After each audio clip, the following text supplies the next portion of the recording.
I'm Ryan Kelly, and we are here with John Schallert. He is the Commodore of the Marina Del Rey Venture McGregor fleet. John, thank you for being with us today. Well, thank you for inviting me, and you said that just absolutely perfect. That sounded great. Well, you know, it's awesome because, I mean, that Tuesday race has been around for a long time.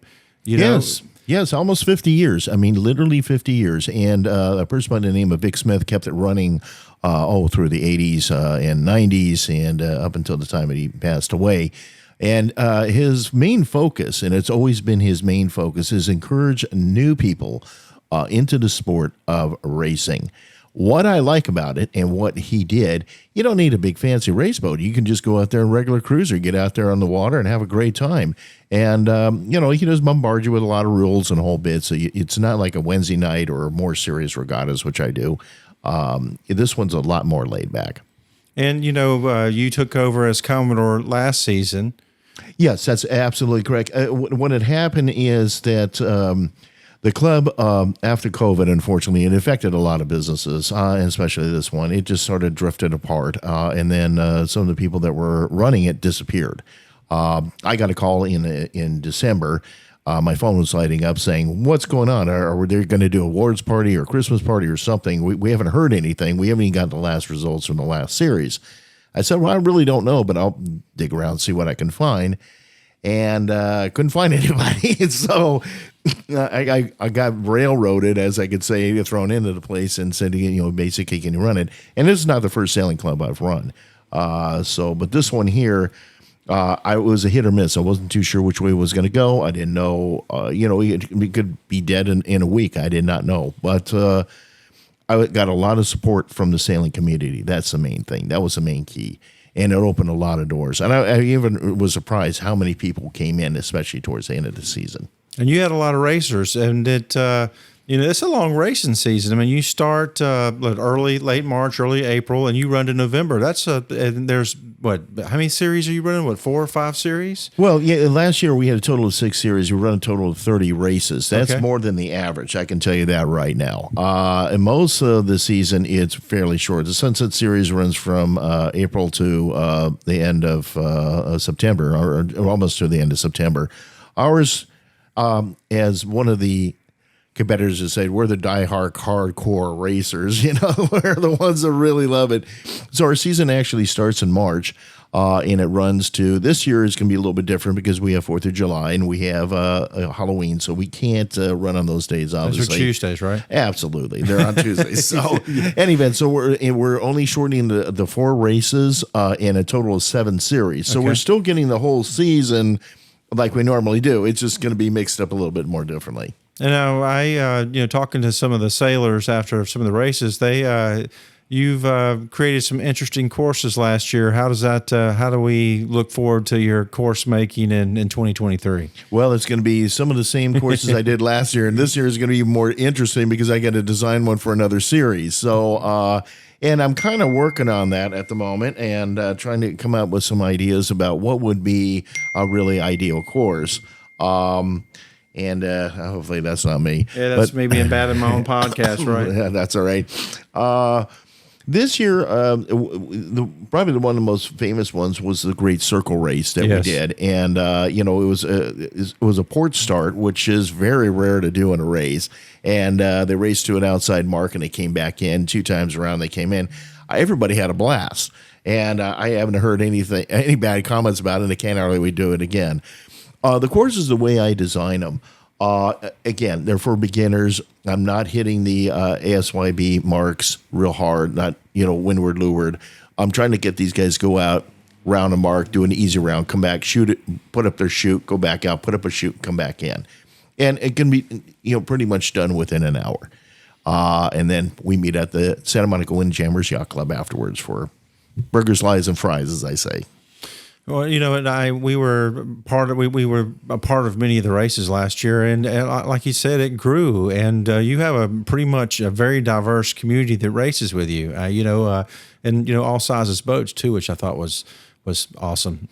Yeah, towards the end of the year, it was we had some big hitters come in, especially in the performance fleet, who I didn't think would ever show up. And Tiburon showed up, which is it's Santa Cruz 37. I didn't think they were going to show. They only show up for Wednesday nights and really serious races. And Obsidian shows up, and these are big name racers are out on the water. I mean, these are the heavy hitters, and the performance fleet grew. And it was exciting to watch these guys go off the start. It's neat to see, Sunshine Lenny on board and run into Mark Brazil and all the guys, everybody who's anybody in this business be there. And that to me was a big. I just felt blessed that the community came out. Well, even you took something that was going to go away, which was a source of fun for many people in the Marina del Rey sailing community, and you've resurrected it. And but you have been racing for what, 30 years? You've been in the Marina. How long you been in Marina del Rey? I've been in Marina del Rey about 30. About 30. Oh boy, where were you? 1989. What is that? Let me try to turn my math head on here. Since 1989, and I came aboard. I came down here, and I was just gotten interested in sailing, to be honest with you. And I found a boat, an old wooden boat. I bought it, and the person that was the dockmaster at the time. She was drunk, and she's invited me up to her office, and I asked her about living aboard a boat because I said, this would be kind of neat to live aboard a boat and to really get into the whole sailing thing. She told me, well, if you can find the top of my tequila bottle, you're going to be a live aboard. And that's what I did. And boom, I was a live aboard from that point on. So, so I've been living in Marina del Rey since, 1989. My racing started shortly after that. I actually started in, it had to be 93, 94. When the person by name and I mentioned earlier, Mark Brazil, came up to me and actually invited me into the racing scene. And you have to understand, back then there was no such thing as these introduction to sailing, sign up here at the Cal Yacht Club. You want to do the sport, you had to be invited in, you had to be picked. And I was honored. And that's where I grew. And what they wanted was a person who didn't really know a whole lot, which I didn't. And they said, I want to sculpt you just what we want you to do. It worked out. So, when you race, what is your favorite position on the boat? Oh, good Lord. Let me start with the ones I don't like and work backwards and digress. But basically, foredeck is the only one that I'm just really nervous when I get up there and working foredeck, because it's if you're going to get injured off a boat, fall off a boat, which I've done a few times and come very close, it was always on the foredeck. I think my favorite position I enjoy next to driving is trimming. And that's the one thing that I really focus on and got good at. So I didn't have to do foredeck. I was able to become an excellent trimmer, both with spinnaker and for head sails. And besides running, being the Commodore of the Venture McGregor Tuesday night races, you also race throughout the year on other nights, right? That's correct. So I race on Wednesday nights. I do a lot of offshore racing. I'm also involved with Stein Series. This year, my calendar is kind of full. I'm going to be doing some Santa Barbara to King Harbor, and I'm doing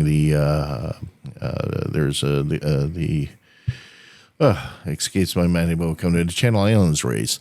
One of the big honors I got this year, I was invited to do the St. Thomas Regatta down in the British Virgin Islands, which is a big deal.